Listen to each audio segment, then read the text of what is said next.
The diplomatic disaster. Commander Felix Armitage stood at the helm of the Peacekeeper, a vessel that had been dubbed the Pride of Earth, but felt more like a glorified tin can in the vastness of space. Today was supposed to be a momentous occasion, the first official contact with an alien species. Yet, as he gazed out at the swirling colors of the nebula outside, he couldn't shake off the feeling that things were about to go horribly wrong. The arrival. As they approached the designated meeting point, Felix reviewed his notes for what felt like the 100th time. The Galactic Council was composed of representatives from various species across the galaxy, each with its own customs and protocols. He had been briefed on their expectations for first contact: maintain calm, show respect, and above all, avoid any gestures that could be misinterpreted as aggressive. "Commander, we are entering the Council's designated space," announced Ensign Mira, her voice steady despite her evident nerves. Felix nodded and took a deep breath. This was it, the moment humanity had been preparing for since they had achieved faster-than-light travel. The greeting. As they docked, Felix stepped onto the Council Chamber's platform, flanked by his crew. The room was filled with an array of alien beings, some resembling giant insects, others like floating orbs of light. Each one was looking at him with a mix of curiosity and apprehension. "Greetings, esteemed members of the Galactic Council," he began, trying to keep his voice steady. "I am Commander Felix Armitage of Earth." His attempt at a warm smile seemed to backfire immediately. Several aliens recoiled in horror. One representative, who looked like a cross between a jellyfish and a cactus, emitted a high-pitched shriek that echoed through the chamber. The panic. "Commander! Your display of teeth is interpreted as a sign of aggression," shouted Zorath, an alien with multiple eyes and tentacles that writhed nervously. Felix's heart sank. He quickly closed his mouth and raised his hands in what he hoped was a non-threatening gesture. "We come in peace," he declared, trying to remember every piece of advice he had received about interspecies diplomacy. But it was too late. Chaos erupted around him. Some aliens began to secrete defensive fluids while others activated energy shields. A particularly dramatic delegate fainted, their gelatinous body spreading across the floor in an impressive display of evolutionary self-preservation. The miscommunication. "Commander," Mira whispered urgently from behind him, "they think we're here to conquer them." Felix felt his stomach drop. "No. We're not warriors. We just want to communicate."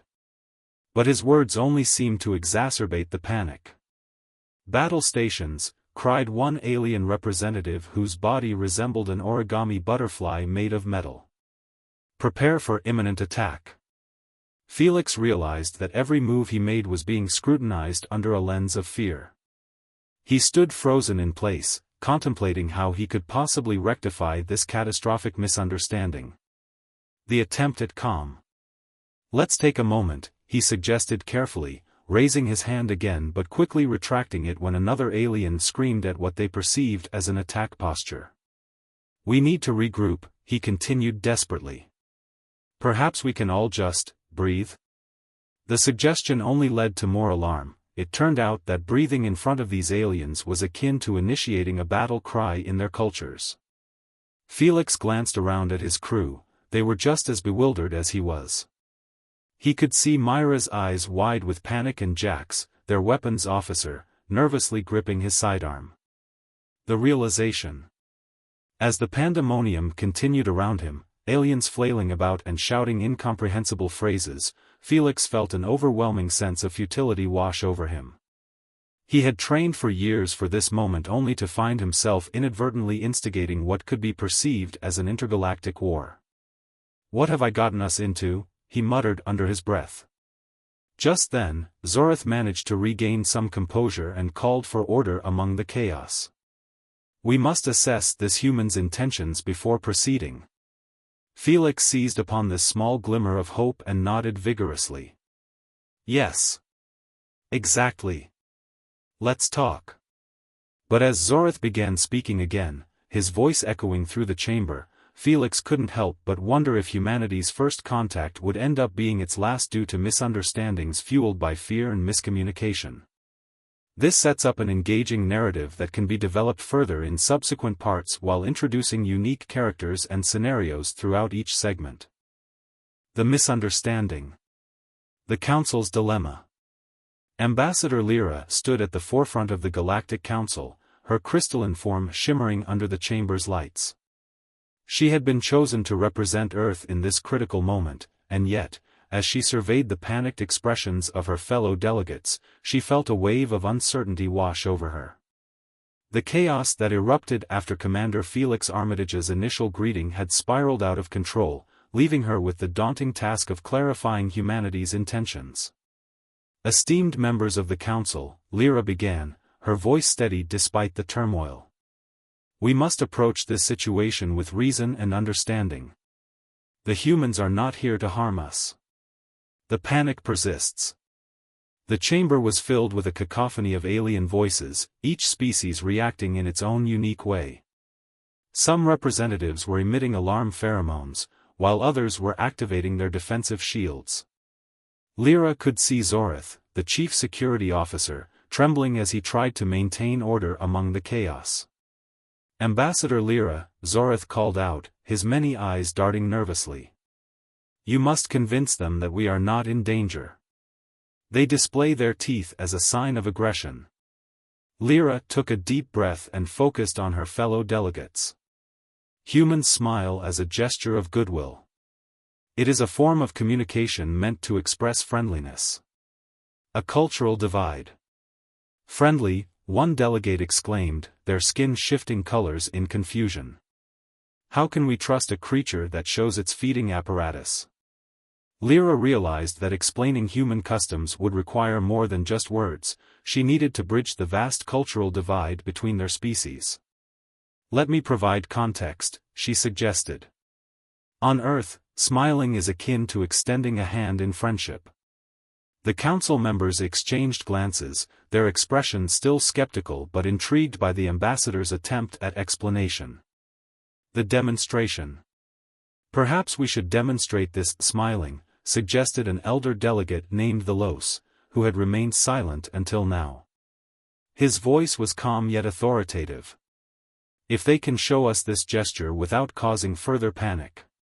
Lyra nodded and turned to Felix, who was still recovering from the earlier chaos. Commander Armitage, would you be willing to show us how humans smile? Felix hesitated but then stepped forward. He forced a smile onto his face, revealing his teeth once again. The reaction was immediate, several delegates flinched and activated their shields. Stop! Lyra shouted, raising her hands in a calming gesture. This is not an act of aggression. It is simply how they express happiness. A moment of clarity. As Felix lowered his smile and looked around the room, he noticed some delegates were beginning to relax slightly. It was clear that they were still on edge but willing to listen. Let's try something else, Lyra proposed. Perhaps we can engage in dialogue about our cultures?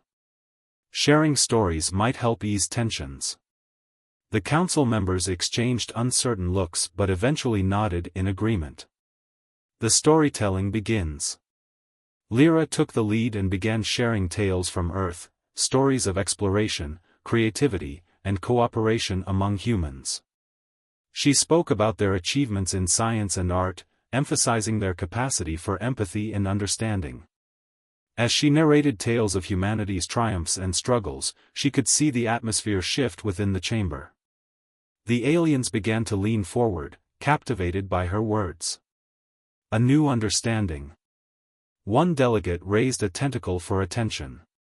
If these humans are capable of such creativity and emotion, they mused, then perhaps they are not as threatening as we initially believed. Lyra seized upon this moment of clarity. Exactly. We seek friendship and collaboration with all species across the galaxy. Felix stepped forward again, encouraged by Lyra's words. We want to learn from you just as much as you may wish to learn from us. Building bridges. The council began to engage more openly with Felix and Lyra. Questions arose about human history, culture, and even their culinary practices, something Felix was more than happy to discuss. "Do you really eat food that is cooked?" asked one delegate incredulously. Felix chuckled lightly. "Yes. Cooking is an art form on Earth. We have various cuisines that reflect our diverse cultures." Humor amidst tension. As stories flowed back and forth between humans and aliens, Lyra noticed an unexpected development. Laughter began to emerge from both sides. It started with light chuckles over misunderstandings about food preferences but quickly escalated into genuine amusement. Felix shared humorous anecdotes about human quirks, like their obsession with coffee, and how it had been misinterpreted by the council earlier. "Coffee?" Zorith asked curiously. "Is this another form of warfare?" "No." Felix laughed heartily. "It's just a drink that helps us wake up in the morning. A fragile piece." The atmosphere in the chamber shifted dramatically. What had once been fear transformed into curiosity and camaraderie. While not all delegates were fully convinced yet, there was a palpable sense of relief among them.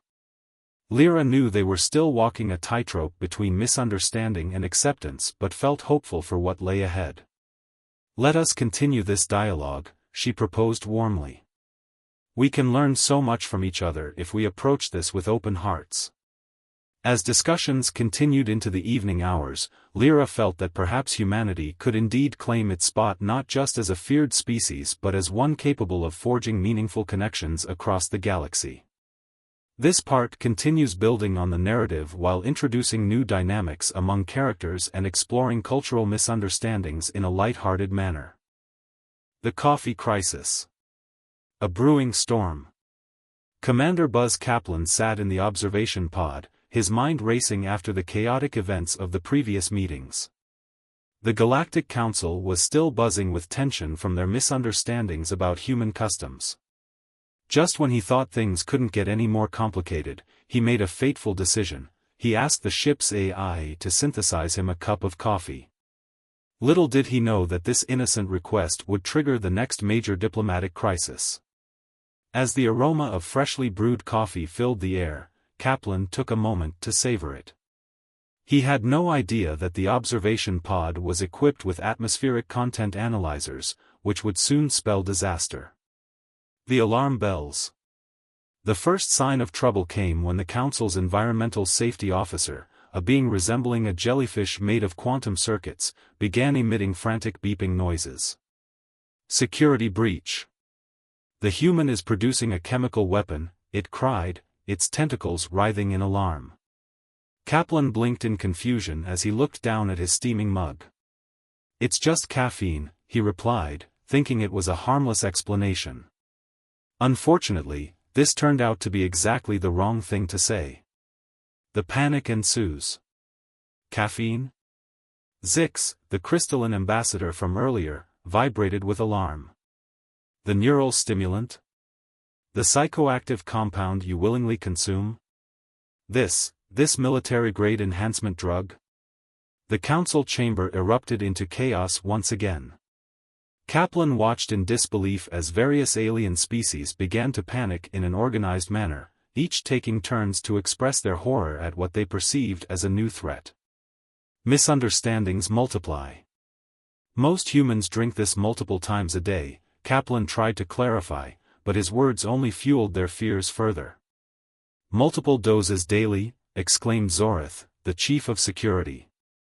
"Their warriors maintain a constant state of chemical enhancement." "No. We're not warriors," Kaplan protested, feeling increasingly desperate. "Some of us just can't function without our morning coffee." This admission sent shockwaves through the council. The archival specialist, resembling a sentient library catalog with tentacles, began rapidly updating their threat assessment database. They've evolved dependency on combat stimulants. Their entire species requires regular doses of performance-enhancing chemicals just to maintain basic functionality. A new level of fear. "Wait," said Representative Mexel, whose disco ball-like surface flickered with sudden insight. "Are you suggesting that humans in their natural state are even more aggressive than what we've observed? And this coffee is actually a sedative to make them manageable?" "No," Kaplan exclaimed, taking another sip from his cup. "It just helps us wake up in the morning." But his words only deepened their terror. "Their normal state is unconsciousness," someone shrieked. "Coffee shops and combat protocols." As panic spread through the chamber once more, a junior analyst rushed in with a living tablet displaying what appeared to be a coffee shop menu. Update. They have entire establishments dedicated to the distribution of these chemical compounds. They combine them with sweeteners and dairy products in hundreds of different formulations. The council's reaction was priceless. Images of various coffee drinks flashed on screens around the chamber. When they saw a pumpkin spice latte, several delegates nearly fainted from shock.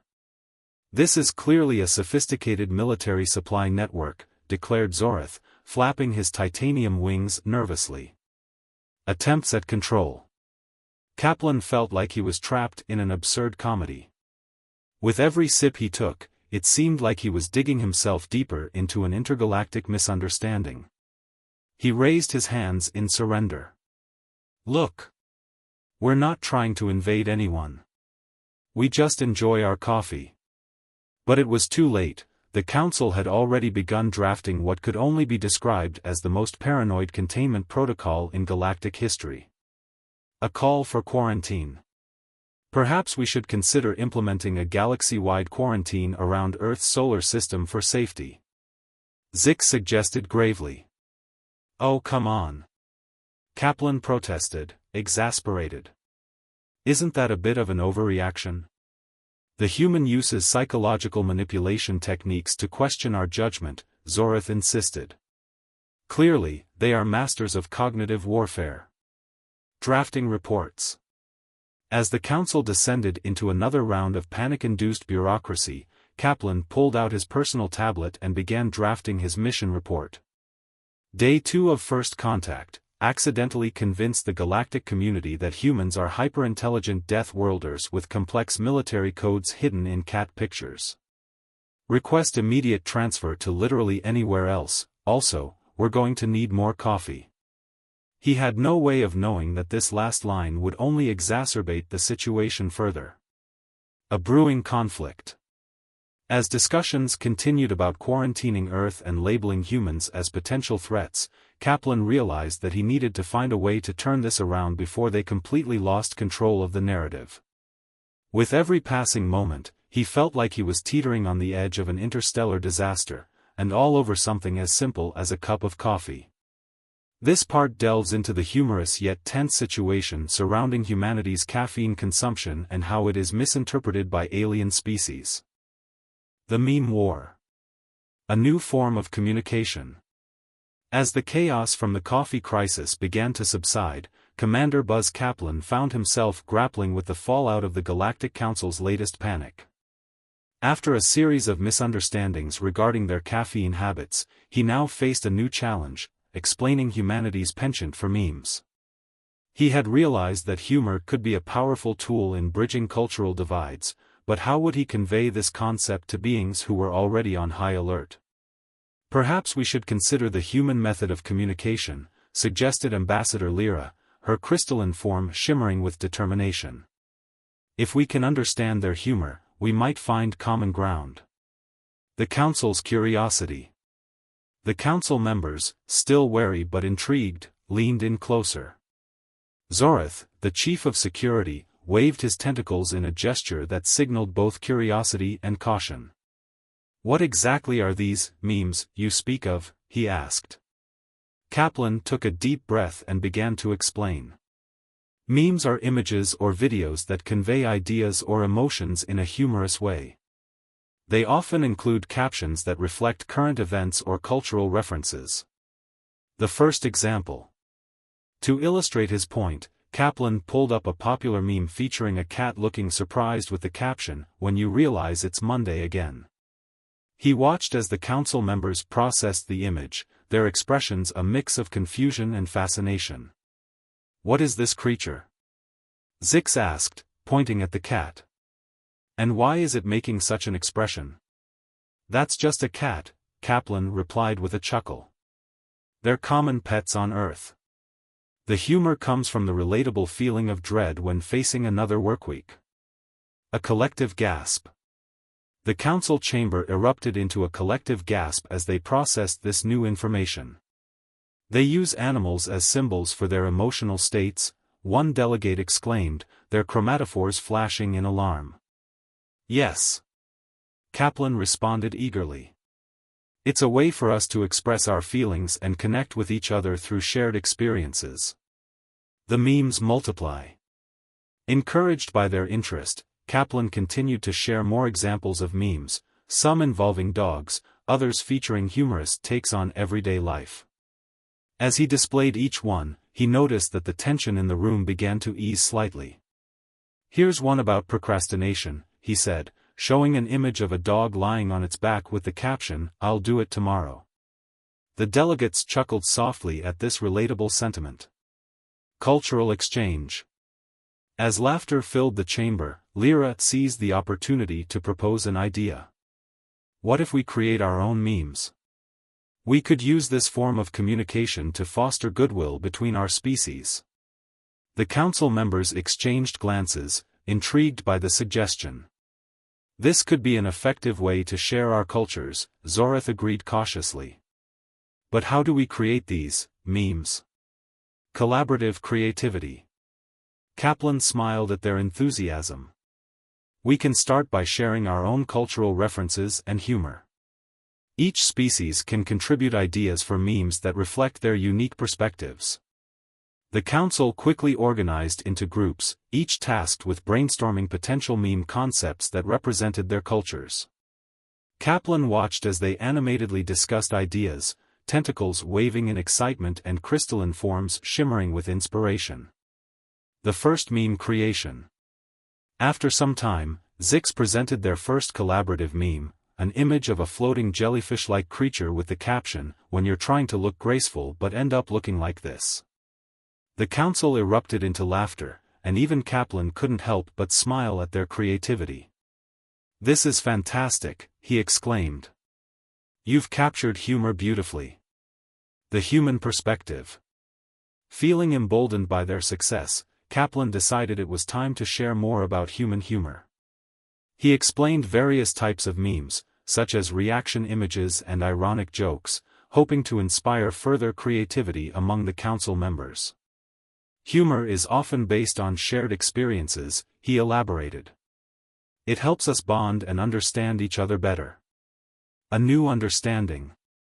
As they continued to create memes together, Kaplan felt a sense of camaraderie forming between humans and aliens alike. For the first time since arriving at the council chamber, he sensed that they were moving beyond fear and misunderstanding. "This is more than just humor," Lyra remarked thoughtfully. "It's a way for us to connect on a deeper level." Preparing for presentation. With several memes created, they decided to present them at the next council meeting as part of their ongoing efforts to foster goodwill between species.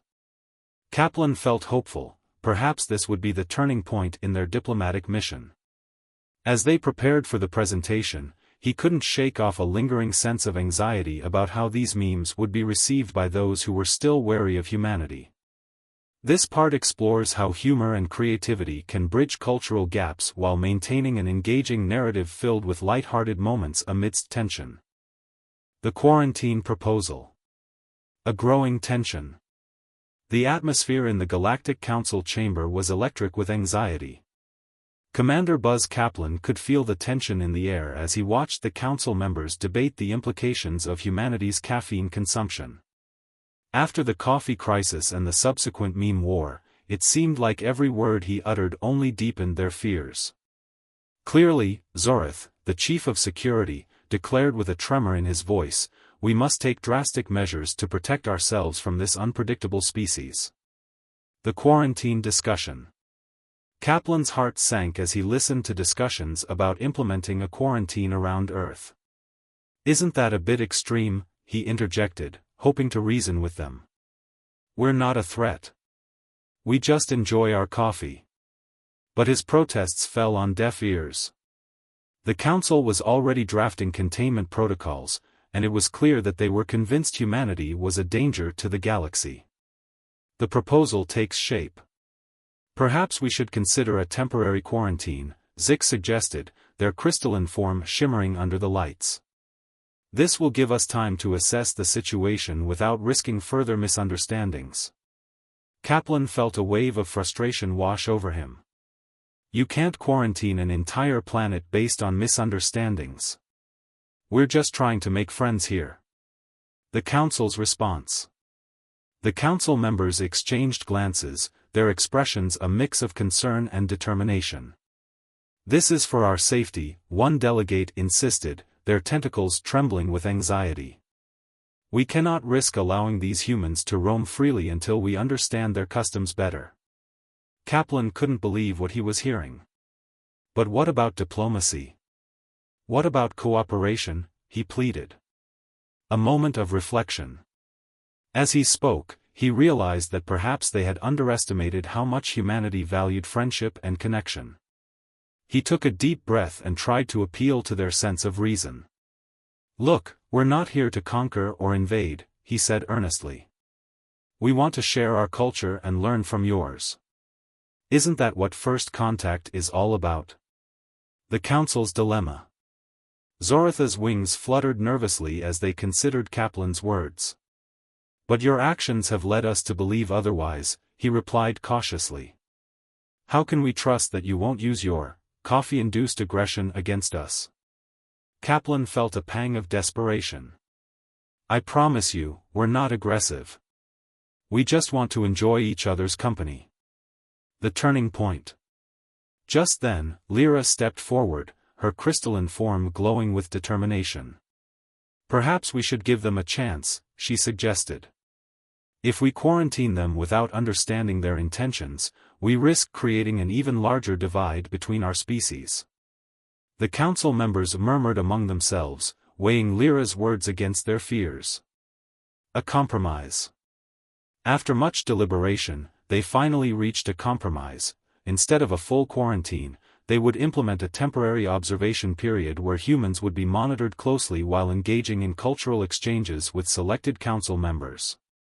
Kaplan felt a surge of relief wash over him. "Thank you. This is a step in the right direction." Preparing for cultural exchange. With the decision made, Kaplan and Lyra began preparing for the upcoming cultural exchange program. They planned events that would showcase human creativity, art exhibits, music performances, and culinary demonstrations. "This will help them see who we really are," Lyra said confidently as they brainstormed ideas together. Building bridges. As preparations continued, Kaplan felt hopeful for the first time since arriving at the Council chamber. He believed that through shared experiences and understanding, they could build bridges between their cultures. "We'll show them that humans are more than just misunderstood caffeine addicts," he said with determination. Looking ahead. As they finalized plans for the cultural exchange program, Kaplan couldn't shake off the feeling that this was just the beginning of something extraordinary. Perhaps humanity could indeed claim its spot not as the galaxy's most feared species but as one capable of forging meaningful connections across the universe. This part wraps up the narrative arc regarding humanity's misunderstandings with alien species while setting up for potential future interactions in subsequent parts.